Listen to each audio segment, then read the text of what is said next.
அத்தியாயம் 95. சமரன் குகைக்கு மீண்டும் திரும்பிய பொழுது அந்த பெண் அவள் படுத்திருந்த கல்லில் இருந்து எழுந்து அமர்ந்திருப்பதை கண்டான்.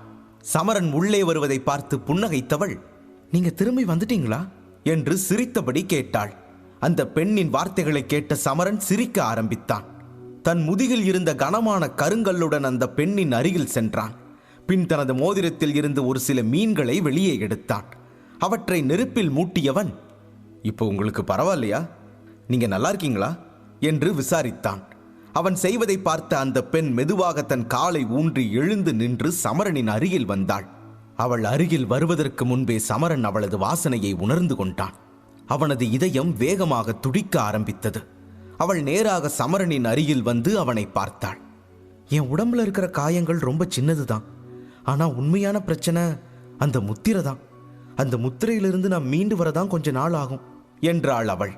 அவளது பேச்சை கேட்டு சமரன் மெல்லிய குச்சியில் மீனை பிடித்து அதை நெருப்பின் உதவியுடன் வாட்ட ஆரம்பித்தான். பின் அந்த பெண்ணை பார்த்து, உனக்கு அந்த முத்திர நுட்பம் முழுசா குணமாகிற வரை நீ இங்கே தான் இருந்தாகணும். ஏன்னா மந்திர விலங்குகளால் இந்த இடத்தை கண்டுபிடிக்க முடியாது. உனக்கு இந்த இடம்தான் பாதுகாப்பு என்று சொன்ன சமரன் மீனின் மீது உப்பு மற்றும் மசாலா பொருட்களை தூவ ஆரம்பித்தான். அந்த பெண்ணும் அவனது சொல்லுக்கு மௌனமாக தலையசைத்தாள். அவள் முகத்தில் ஒரு அழகிய சிரிப்பு இருந்தது. அவனது செயல்களை பார்த்தபடி சிரிப்புடன் அமர்ந்திருந்தாள். பின் மெல்லிய குரலில், ஆனா நான் ஒரு விஷயத்தை ஒத்துக்கிட்டே ஆகணும். உங்களுக்கு உண்மையிலேயே தைரியம் அதிகம்தான். இந்த காட்டோட முக்கிய பகுதியை கண்டு மக்கள் எல்லாரும் எப்பவுமே பயந்து ஓடுவாங்க. ஆனா நீங்க உங்களோட அபராஜித நிலையை மட்டுமே வச்சுக்கிட்டு இந்த ஆபத்தான பகுதியில சாதாரணமா சுத்தி திரியுறீங்க என்று வியந்தபடி சொன்னாள். எனக்கும் இப்படி இங்க வந்து தங்க விருப்பம் இல்லை. நானும் ஒருத்தர்கிட்ட இருந்து தப்பிச்சு தான் இங்க வந்திருக்கேன். அதெல்லாம் விடுங்க. உங்க பேர் என்னன்னு நீங்க சொல்லவே இல்லையே என்று சமரன் சாதாரணமாக அவளிடம் கேட்டான். நான் சொல்லலையா? நீங்க தான் என்கிட்ட கேட்கவே இல்லையே என்று சிரித்த அந்த பெண், சரி என் பேரு யமுனா என்று புன்னகையுடன் பதில் தந்தாள். யமுனாவா? விராட நாட்டில் இந்த பேர்ல ஒரு சக்தி சக்கரவர்த்தி இருக்கிறதா நான் கேள்விப்பட்டதே இல்லையே என நினைத்த சமரன், ஒருவேளை இந்த பொண்ணு தன்னோட உண்மையான பெயரை என்கிட்ட இருந்து மறைக்க நினைக்கிறாளோ, அதனாலதான் வேற பேரை சொல்றாளோ, அப்ப நானும் இவளுக்கு என்னோட உண்மையான பெயரை சொல்லக்கூடாது என மனதில் முடிவெடுத்த சமரன் மீன்களை தயார் செய்துவிட்டு அவள் புறம் பார்த்து புன்னகையுடன், உங்களை சந்திச்சதுல எனக்கு ரொம்ப மகிழ்ச்சி யமுனா. என் பேரு சமரேந்திரன் என்றான். சமரனின் இந்த பதிலை கேட்ட யமுனா இது சமரனின் உண்மையான பெயரா இல்லை போலியான பெயரா என்று எதுவும் யோசிக்கவில்லை.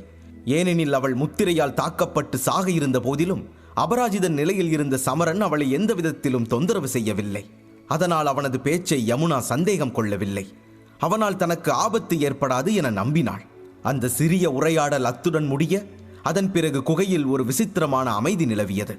அந்த அமைதியில் வேக வைத்த மீன்கள் அனைத்தும் தயாரானதை கண்ட சமரன் அந்த மீனை எடுத்து தன் அருகில் அமர்ந்திருந்த யமுனாவிடம் கொடுத்தான்.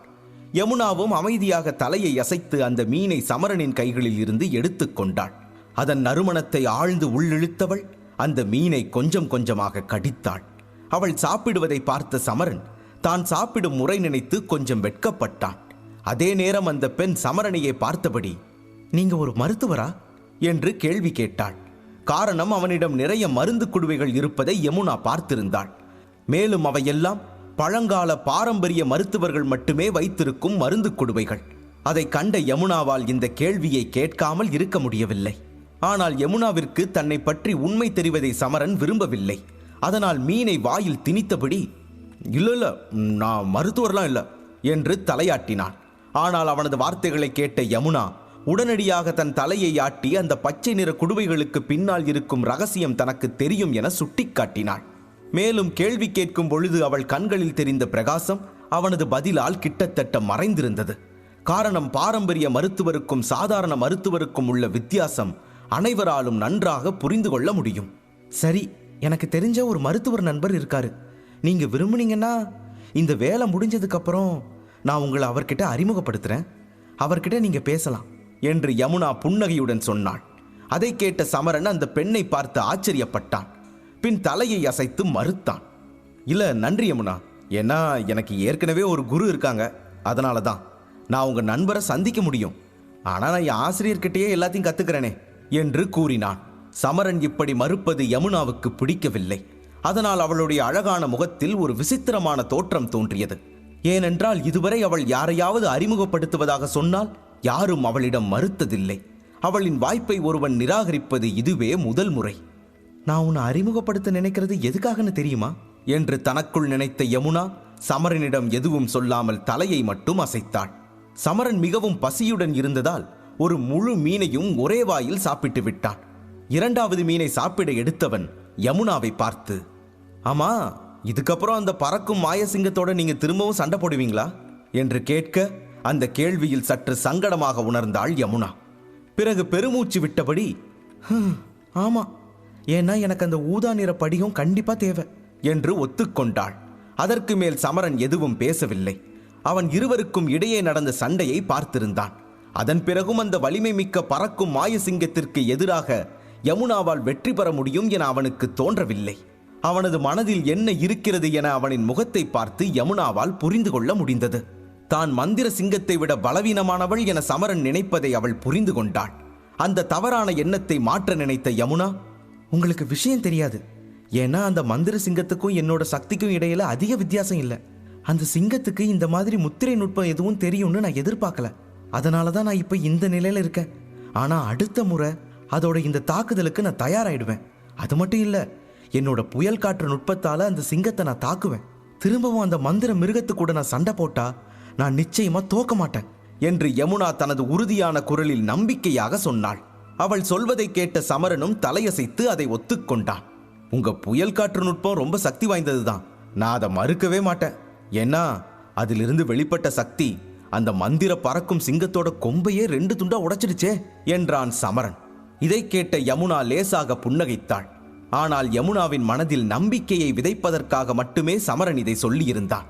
காரணம், அவனது மனதிலும் சிறு கலக்கம் இருந்தது. ஏனெனில் சிங்கத்தின் முத்திரை நுட்பம் மிகுந்த சக்தி வாய்ந்தது. அதற்கு எதிராக இந்த முறை யமுனாவிற்கு என்ன முடிவு வரும் என்றே சமரனால் கற்பனை செய்ய முடியவில்லை. ஆனால் அவளின் நம்பிக்கையை உடைக்கவும் சமரன் விரும்பவில்லை. அதனால் அதற்கு மேல் எதுவும் பேசாத சமரன் அமைதியாக இருந்தான். பின் நேராக நிமிர்ந்து அமர்ந்தவன், எனக்கு உணவு போதும், நான் கொஞ்ச நேரம் பயிற்சி செய்ய போறேன், அதுல உங்களுக்கு எந்த பிரச்சனையும் இருக்காதுன்னு நம்புறேன் என்ற சமரன் எழுந்து கொள்ள யமுனாவும் தலையை அசைத்து சமரனின் பயிற்சியில் தனக்கு எந்த பிரச்சனையும் இல்லை என்று கூறினாள். பின்னர் சமரன் கைகளையும் முகத்தையும் கழுவிவிட்டு ஒரு கல்லில் அமைதியாக அமர்ந்து பயிற்சி நிலையை எடுத்து மெதுவாக கண்களை மூடினான். யமுனாவும் சமரனின் பயிற்சியை சில நொடிகள் பார்த்து கொண்டிருந்தாள். பின் எழுந்து நின்று கை கழுவ சென்றாள். திடீரென ஏதோ ஒரு யோசனையுடன் திரும்பி சமரனை பார்த்தாள். அவன் உடலை சுற்றி சக்திகள் சுற்றுவதை கண்ட யமுனாவின் கண்கள் விரிந்தது. இவன் எந்த நிலையோட பயிற்சி எடுத்துட்டு இருக்கான்? இவன் குறைந்த நிலையில இருக்கான், ஆனா எதுக்காக அதிக சக்தி வாய்ந்த பயிற்சியை செய்யறான்? இவனோட குரு ஒரு பைத்தியக்காரர்னு நினைக்கிறேன், அதான் தப்பு தப்பா சொல்லி கொடுக்கறான். பாவம், இவன் தப்புன்னு தெரியாம அதையே பயிற்சி எடுத்துட்டு இருக்கான் என்று சமரனுக்காக சிறிது வருத்தப்பட்டாள். யமுனா இதுவரை வருணமித்திரரை சந்தித்தது இல்லை என்றாலும் அவள் மனதில் வருணமித்திரரின் மேல் இருந்த மரியாதை கொஞ்சம் குறைந்தது. பெருமூச்சு விட்டு கொண்ட யமுனா தன் கைகளை கழுவிவிட்டு மெதுவாக அவள் உடலில் பயன்படுத்தப்பட்ட முத்திரை நுட்பத்தை உடைக்க முயற்சித்தாள். முத்திரையை உடைக்க பாறை மேல் அமர்ந்தவளின் மனதில் மற்றொரு விஷயம் தோன்றியது. என் வேலை முடிஞ்ச பிறகு கண்டிப்பா நான் அந்த பையனுக்கு உதவுவேன். அவன் எனக்கு உதவி செஞ்சிருக்கான். அவன் இப்படி தப்பு தப்பா பயிற்சி எடுத்து வீணாகிறதை என்னால பார்க்க முடியாது என்று நினைத்த யமுனா அடுத்த சில நாட்களுக்கு தனது உடலை முத்திரை நுட்பத்தின் பிடியில் இருந்து விடுவிக்க முயற்சி செய்தாள்.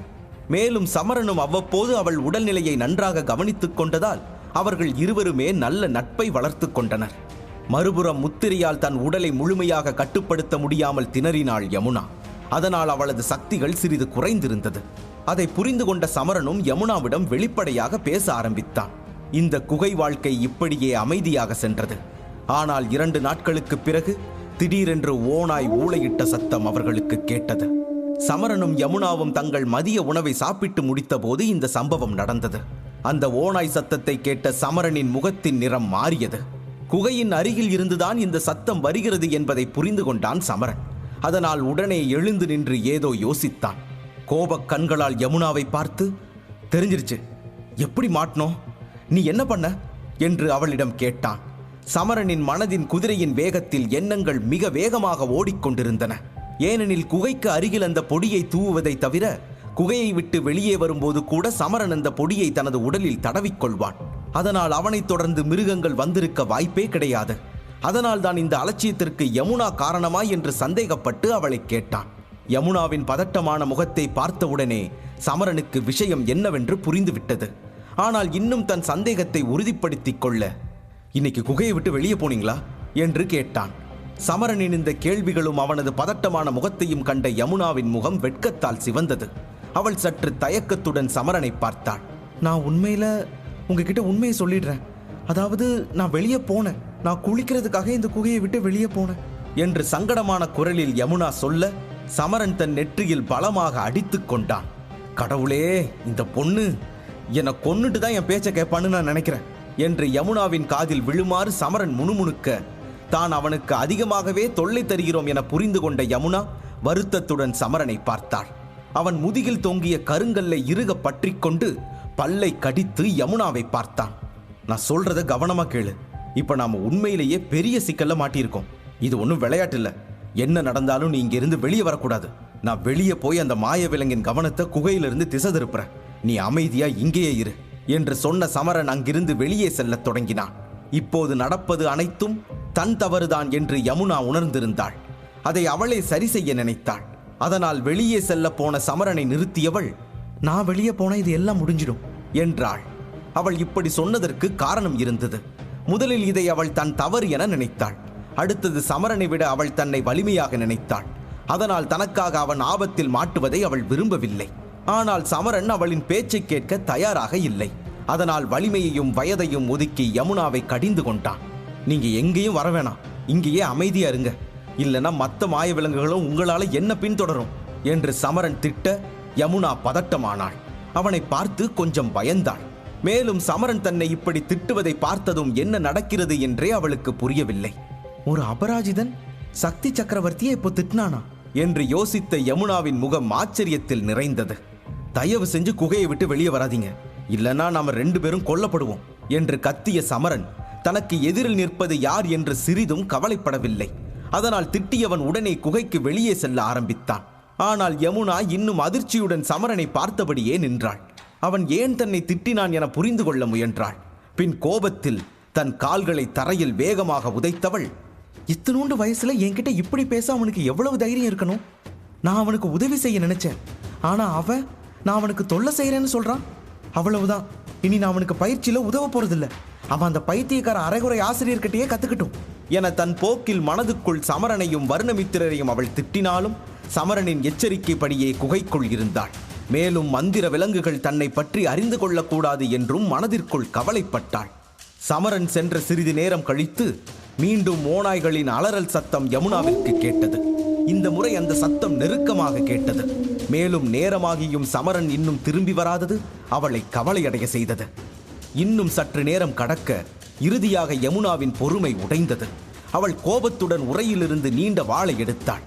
பறக்கும் மிருகங்களே, அந்த பையனுக்கு ஏதாவது ஆனா கண்டிப்பா உங்க பகுதி மொத்தத்தையும் அழிச்சிடுவேன் என்றபடி குகையை விட்டு வெளியே செல்ல தயாரானாள் யமுனா.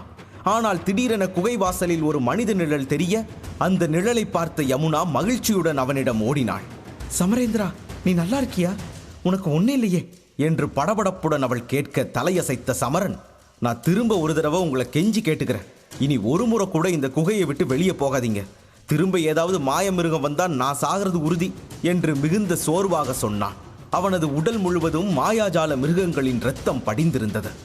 அவன் யமுனாவை பார்த்து மெலிதாக புன்னகைக்கத் தொடங்கினான். சற்று நேரத்தில் ஒரு இருள் அவன் கண்ணுக்கு முன்னால் வர அவன் மயக்கமடைந்து அப்படியே தரையில் பலமாக விழுந்தான். லிங்க் டிஸ்கிரிப்ஷனில் கொடுக்கப்பட்டுள்ளது.